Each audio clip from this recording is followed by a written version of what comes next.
Dr. Joe. Welcome to another episode of Bring On 60, my weekly show that follows my journey as I try to get into the best shape of my life by my 60th birthday later this year. So, hope everyone had an awesome week. Hope you're on your own fitness journey, trying to get into the best shape of your life. Try to stay healthy, stay well.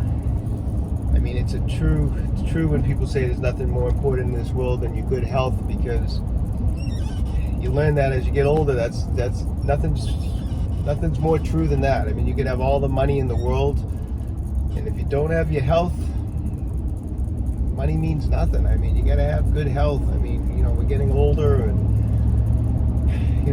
people start having grandkids. You take more vacations. Eventually, we all retire, and if you're not feeling good, you can't enjoy yourself, right? You can't enjoy your life if you don't feel well. And it's really just up to you to feel well, to feel healthy. If you're not taking care of yourself, and you can't rely on the medical field for your health. The health is up to you. It's like you can't rely on anyone else. You gotta take your health, and you learn this as years go on. You gotta take your health into your own hands and take care of yourself. That's the only way you're going to really feel well. You can't wait for something to occur and then go to your doctor and think they're going to fix you. They're not. They'll give you little band-aids here and there, but staying healthy and fit and enjoying your life is 100% up to you. And it really is. So anyways, I hope everyone's doing a little something every week, a little something extra to help their own journey to feeling good and being healthy and staying fit. So anyways, I truly hope that everyone is doing what they can to take care of themselves. That's my goal, is to help people do that, and I really hope everyone is. So anyways, what's up this week? Let's see. Heading into the gym for a workout. I'm going to be talking today a little bit about one of the common causes of back pain. And I'm going to show you a way to help that. So we're going to talk a little bit about back pain today and what you can do to help that. We're going to go over a common issue that people have. So we're going to do that. Definitely get in a weigh-in and a physique update. Right now, I'm heading in. A little update. Talking about Ambition Fuel Coffee from Bring On 60. Love this stuff. It will, getting closer to getting this on the market. So this is our coffee blend that's infused with lion's mane mushrooms.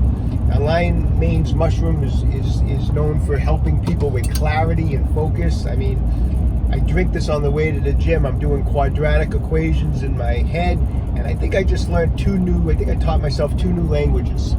So it works. No, I mean, this stuff is awesome. I love drinking coffee before I work out, and that was my whole motivation for coming up with a pre-workout, or I even call it a pre-going to work coffee or a pre-workout coffee, because I love having a good cup of coffee before working out or even going to work in the morning. And so by tweaking the coffee blend with some lion's mane, it's just, I don't know, it's just been great. And like I said, it's going to be on the market now. It's getting closer and closer to hitting the market, and we'll be doing some pre-orders when the time is right. So I'll let you know when that's going to happen. So anyways, going to get an awesome workout. I feel awesome. Body's feeling good.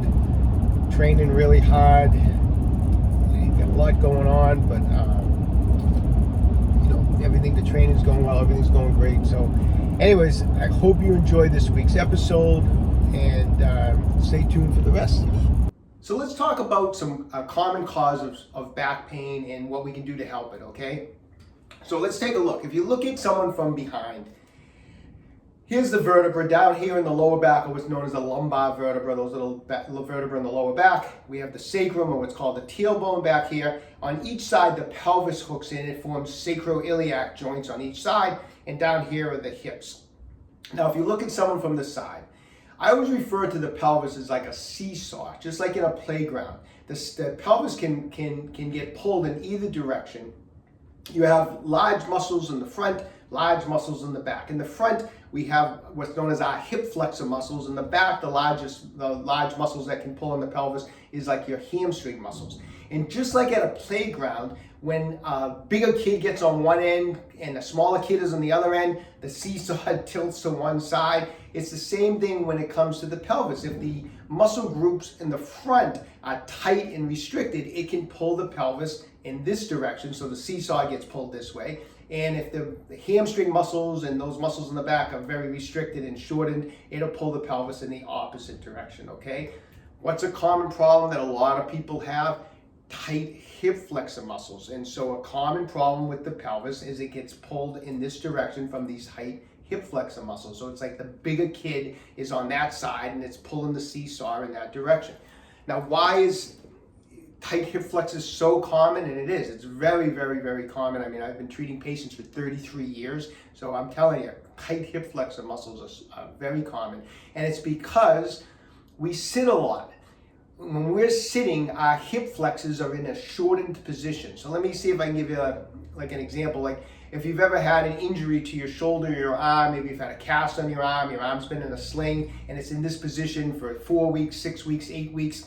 In this position, your bicep is in a shortened position, right? Because when you straighten your arm, your bicep muscle lengthens, and when your arm is flexed, your bicep muscles are shortened. And if you're left like this for 4 weeks or 6 weeks in a cast or a sling, when it's time to get your arm out, you can't straighten out your arm because you've built up a bunch of adhesion in there from having it in a shortened position. Well, your hip flexors, think about it. If you're sitting hour after hour, day after day, week, month, year after year, your hip flexor muscles have chronically become shortened and tightened. And it's such a common problem. So now, when you go to stand up, those hip flexor muscles are tight, and what do when they're tight? They're gonna pull on the pelvis. They're gonna drag this pelvis in this direction, which creates problems with the sacroiliac joints. It puts a lot of stress in the lumbar spine, and it causes back pain. So let's talk a little bit about what we can do to help that particular problem. So when we're talking about hip flexors, the primary hip flexors in the front here, a lot of times is referred to as the iliopsoas muscle. And that's basically two muscles, the iliacus and the psoas. Why is this important? Why we need to address the tightness in these muscles is because of the fact that, for example, the psoas muscle attaches directly into the lumbar spine, okay? And so it's in the front, it's directly attached to the lumbar spine. So guess what? When it's tight, it's directly pulling on your lumbar spine, which is gonna right there create problems and back pain. Your iliacus muscle is more attached into the pelvic area itself, but the two muscles eventually come down and they both attach into what's known as the lesser trochanter of the femur, the leg bone, and the lesser trochanter is kind of wrapped around towards the back a little bit. So these muscles are coming down from the pelvis, from the lumbar spine. They come down the front and they wrap around a little bit here, and obviously the purpose of hip flexors is it flexes the hip, okay? These muscles are the muscles, primarily the main muscles that get really, really tight, and we need to loosen up the iliopsoas area. There's other hip flexor muscles, and the stretches that we're going to go over, the stretch we're going to go over is going to help those muscles too, but we need to start working on loosening up those muscles so that they stop pulling directly on the lower back. Okay, so let me show you how to stretch out your hip flexors correctly. A lot of people have a basic understanding of how to stretch out the hip flexors, and even the stretch I'm going to go over today, people are going to say, well, I already do that. But let me show you why what you're doing probably isn't as effective as it can be, because I'm going to show you some common mistakes that people make when they stretch out the hip flexors. So I know a lot of people have a basic understanding is if your hip flexor flexes the hip in this way, to stretch it, we need to extend the hip. We need to open this up. So any stretch that opens this up will stretch the hip flexors. However, let me just show you one common mistake, and it's a big mistake that people make. They go to stretch the hip flexor here, and they lean forward trying to open this up, and they do this type of a thing. They lean forward like this. Now, the reason I take the time to go over anatomy and the basic setup of all the muscles is so you have an understanding of what's happening when you do this. the main hip flexor is the psoas. The psoas is attached to that leg around the femur, and it then, as I mentioned, is attached directly into the lumbar spine. So you have a top part and a bottom part. If I go to stretch it and I do this, I'm basically lowering the top part towards the bottom part. So how can you stretch it if I'm lowering one end towards the other? In other words, I'm doing this, I'm dropping the top part of the psoas towards the bottom part of the psoas. I can't stretch it like that, right? So the big mistake people make is they drop down like this. When you stretch the hip flexors, in particular that psoas muscle, since it's attached to the lumbar spine, you need to open up this hip joint here into extension while you maintain an upright posture like this. As soon as that torso comes down, you've ruined the stretch. It's not effective at all. Or it loses its effectiveness, I should say. So the most important thing I can stress here is that I go to stretch this hip flexor, I need to stretch it, and I need to keep the torso up straight. Now when you do that, you're going to notice you can't go as far forward, because in other words, sure, I can go really, really far forward. You think you're getting more of a stretch because I'm dropping my torso forward like this. Oh, look how far I'm stretching my hip flexor. If you keep your torso up straight, you actually don't go very far forward, because you're getting much more of an effective stretch. In other words, I'm getting a stretch here because I have my torso up, the psoas is here, and I'm getting a nice stretch on the psoas. So make sure you keep the torso up. The second way to make this type of a stretch more effective, getting back to the anatomy again, is the iliopsoas muscles that we talked about come down and attach to the lesser trochanter of the femur. And the lesser trochanter is actually located kind of around the femur this way. So if you really want to get a more effective stretch on the iliopsoas, when you go to stretch forward, what I like to do is rotate the femur so that the attachment here is in line with the rest of the muscle. In other words, if I leave the leg right the way it is, my attachment is here, so the muscle's kind of wrapping around a little bit. So what I like to do is rotate this back leg in this direction. So now I've rotated my femur, so now the attachment site for the iliopsoas is here, as opposed to being around back a little bit. So I rotate the leg, okay? So from this position, watch how I'm doing it. I'm stretching my left psoas, my left hip flexor muscles. My right leg is in front. I'm going to rotate that left foot towards the right foot this way. So I'm rotating it like that, okay? So now between the rotated leg, my torso's up straight. Now when I go forward, once again, I don't even have to go very far forward. And I'm going to really think of opening up this joint. I'm going to show you from the side here. So I'm here, I rotate that leg this way.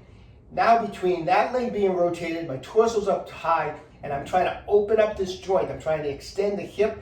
I don't even have to really go very far forward. You can play around with it. At first it may not seem like you're doing much, but just try to keep opening up this hip. Try to push that hip to the wall in front of you. So you're really opening this up, and lean forward just a little bit like that, and you're gonna feel a tremendous stretch through those hip flexor muscles, and you just took that mediocre stretch and you turned it into an excellent stretch. You're going to get so much more effectiveness. And I'm going to get into this position. I'm going to drive my hips forward this way. I'm going to really do everything I can to open that hip up. I'm going to hold it for 30 to 60 seconds, breathing deeply. I'm going to do it 3 times on one side, and I'll do it 3 times on the other side. Now keep in mind, you have been sitting for years and years and years, hours and hours a day.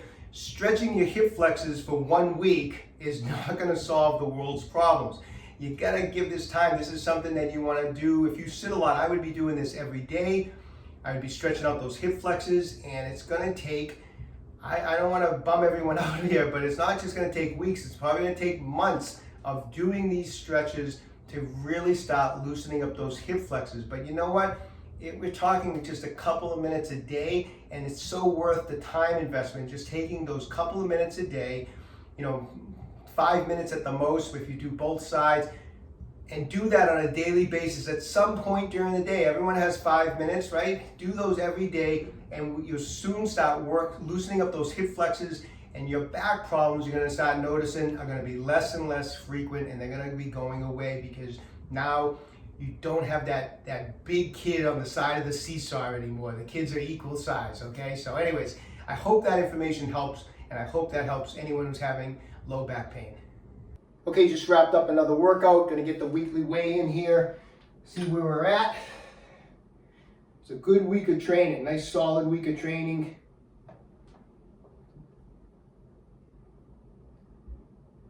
$149.2, wow. So that's our highest so far, 149.2. I did do a lot of eating this week. Kept my diet clean, but I've been really pushing the calories. I'm trying to, obviously keep my cardio up. I'm staying very fit, but I am planning on doing a bodybuilding show. And as I mentioned, I'm getting back into some bodybuilding. I want to hit the over 60 national masters championships. So, I am consciously consuming more clean food. And so I'm up to 149.2, so that's awesome. And I feel great. So anyways, quick physique update. I don't think, even with the little bit of extra weight, I don't think I've lost, any particular definition, but let's see how things look today. Let's see if I get in here.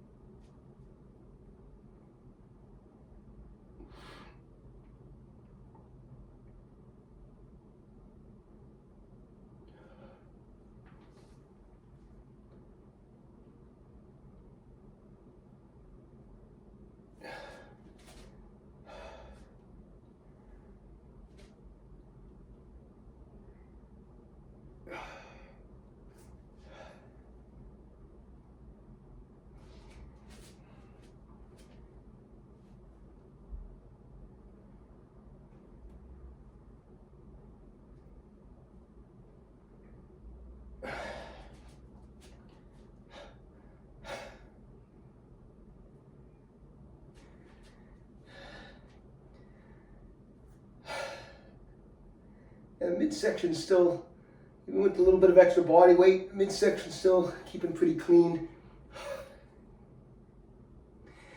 All right, feeling good. I hope everyone else is feeling good. Keep training hard. Keep making those small changes to your nutrition plan, to your workouts every week. Just tweak it a little bit every week to keep making progress on your journey to the best shape of your life. Best of luck to everybody. Stay young, train hard.